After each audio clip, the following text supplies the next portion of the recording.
Mississippi is a pretty big state. If you wanted to drive the length of it, it would take almost 6 hours. Nearly 3 million people live there, and more than half of those people are women. And for all of those women, all of them, there is just one abortion clinic. Just one in the entire state. It's located there in Jackson, Mississippi. That means most women in Mississippi have to drive hours just to get the medical care that they need.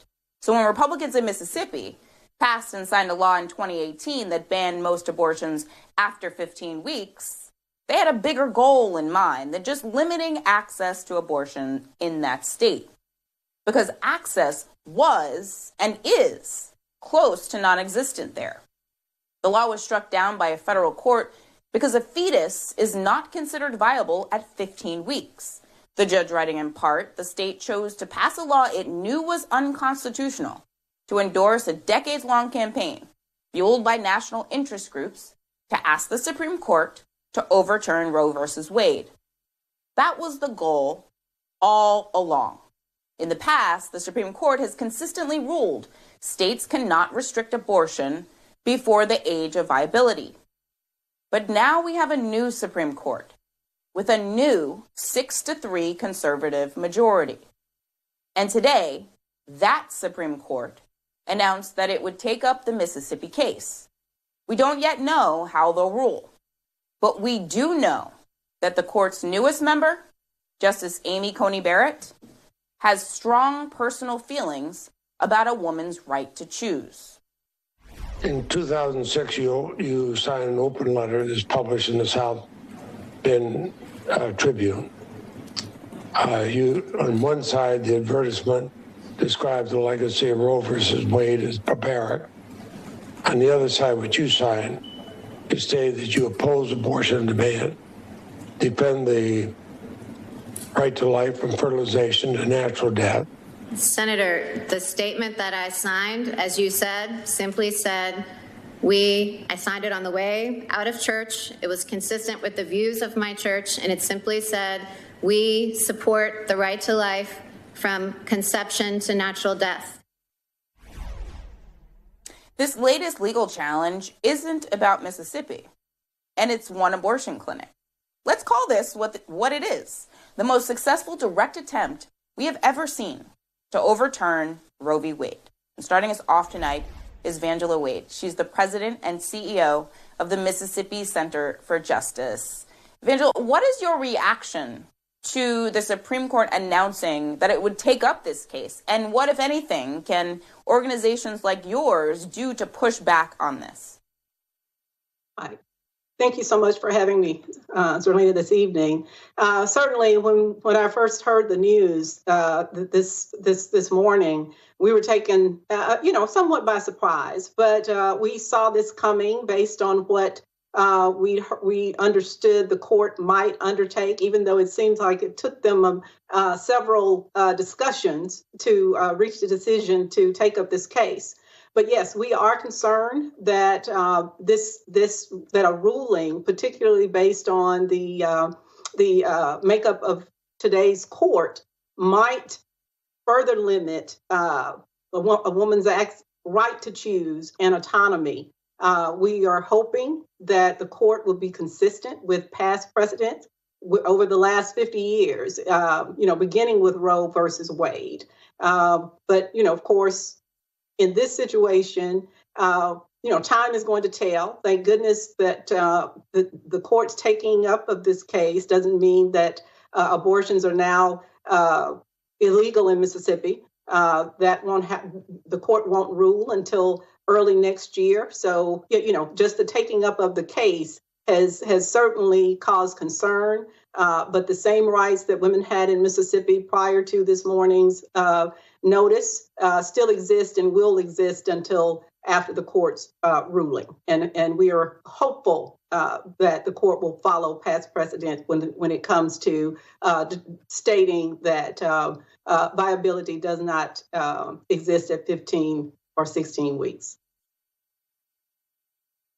So in the open, we mentioned that in Mississippi, you only have one abortion clinic. So to your point, abortion in Mississippi is legal, but is it actually accessible? Say you get pregnant in Mississippi, do you have to figure out, no matter where you live, how to get to the one clinic that is providing abortion services? Absolutely, that is the case, and of course, that type of the having one clinic in the entire state definitely places a heavier burden on women of low income, particularly those in minority communities. So, we've been the women in this state have been living under these restrictions for a while now, and if the court does indeed side with the state that viability basically begins at 15 weeks, which is what that would mean. It will make it even more restrictive, and we could likely see, even that one clinic going away. So what do women do in Mississippi if they get pregnant? What are their options legally, given that there's only one clinic? And their access to even Plan B may be limited by their lack of access to, the whole spectrum of services. So what is it like on the ground, given now that the Supreme Court is going to take up this Mississippi case? Right. Well, as I said, yes, it's the one clinic exists. Women are having to travel from all quadrants or corners of the state to access that clinic.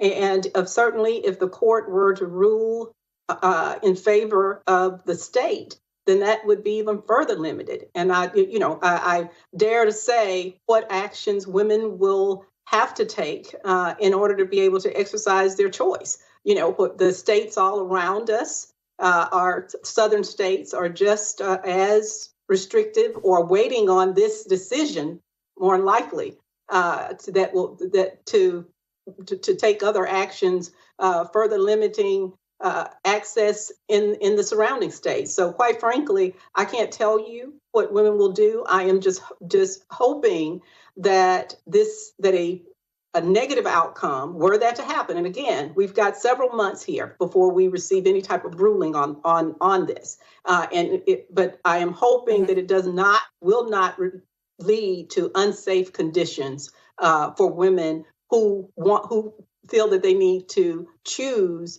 that course of action. And it should be a woman's choice. The woman should have the autonomy to make that decision. And the fact that our legislature and or the courts are could further restrict that is just unsettling, particularly in a state such as Mississippi, where, often we're on the bottom of every bad list and the top of every bad list. And here we go again. Unfortunately, a ruling in favor of Mississippi, of the state, asking the court to find that the ban of 15 weeks not unconstitutional, could lead to other states making decisions and further restricting the women's access across the country. So surely no other state should want to be on the top of the bad or the bottom of the worst list with us. We've been working a long time to move forward. And this would be one of those issues that could set us back yet again. Right. And you mentioned that Mississippi is usually on the lower end of these lists. So in terms of how this will impact essentially poor women, that's what we're talking about here. Abortion being made illegal or inaccessible does not end abortions. Rich women are still able to access abortions if they can afford that. So speak to how this will impact specifically lower income and women of color in the state of Mississippi, because that's really what we're talking about when we're talking about the fact that abortion will be potentially outlawed by the Supreme Court. Right. You're absolutely right. We are talking about low-income women, minority women who attempting to have access to health care, to making a choice about their health care, about their family status. And I think it's easy for people to say, what a person should do and shouldn't do in certain circumstances, but I think individuals are best able to discern whether or not they can care for children, whether or not they can support those children. But so the choice should be that individuals. By creating more limiting circumstances, I think you're further pushing people into whether it's poverty or children into poverty or into circumstances where they may not be wanted. So, this has far-reaching impact with regards to not only the choice, but also with regards to the children and the lives, moving forward. Angela Wade, thank you so much for being here tonight, and please stay safe. It was great to have you. Joining me now is Mark Joseph Stern. He covers the law and courts for Slate. Mark, thank you so much for being here tonight. Of course, my pleasure. So given the new justices on the court, and I feel like going back to Kavanaugh's when I was, kind of doing a primal scream about the fact that, Roe v. Wade was, hanging by a thread. Do you think this is the beginning of the end for Roe v. Wade? I mean, back then I felt it, but today, how are you feeling on that question?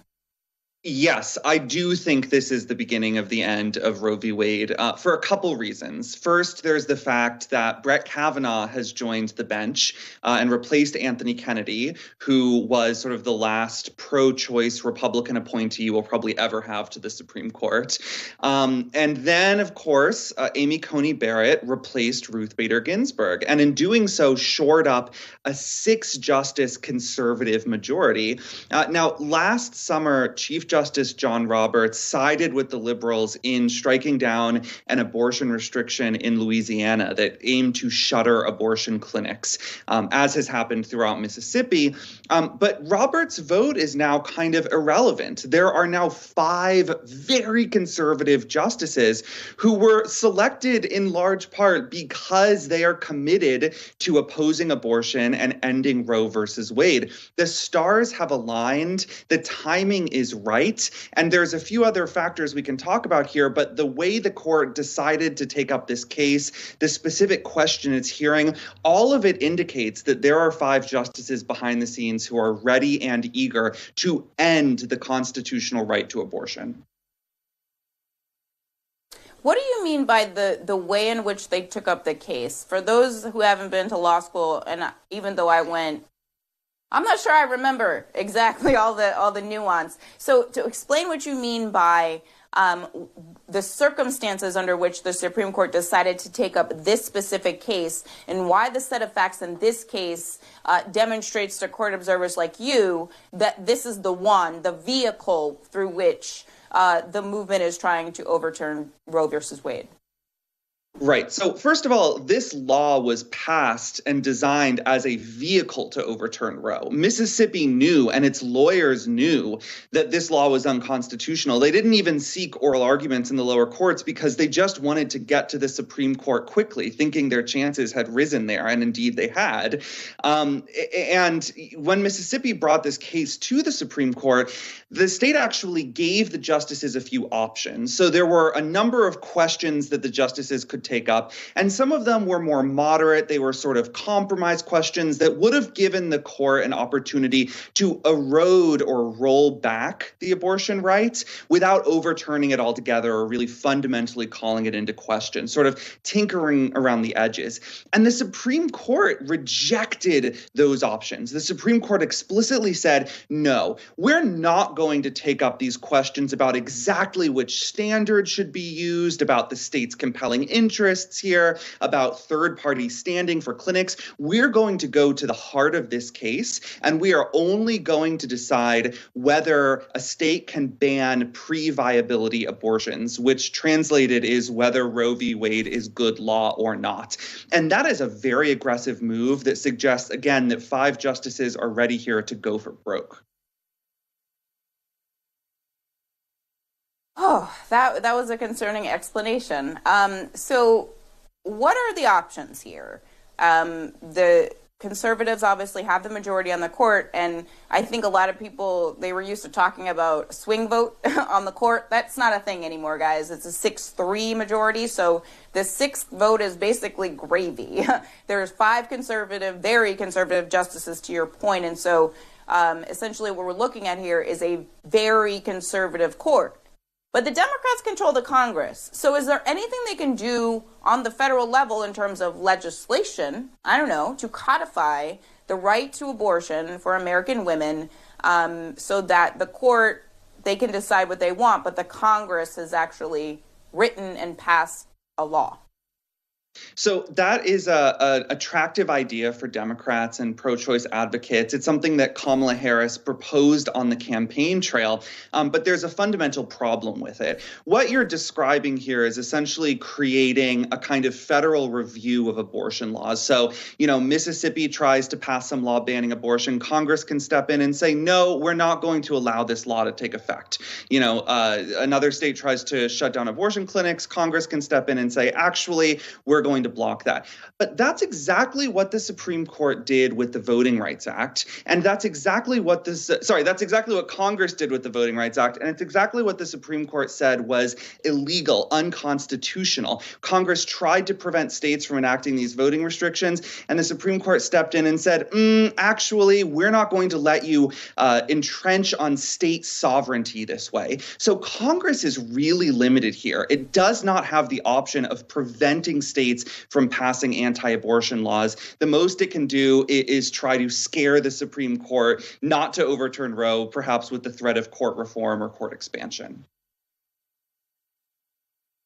Well, we will have you back to have that conversation, because I feel like that's the next piece of this is, maybe we can expand the Supreme Court and change the way the ideologies are made up. Mark Joseph Stern, thank you so much for being here. It was helpful to have you to understand this breaking news out of the Supreme Court. Hi, I'm Zerlina Maxwell. Thanks for checking out our channel on YouTube. You can see more from Zerlina by clicking any of the videos on this screen, and make sure you subscribe below to stay up to date on the day's biggest stories. Thanks for watching.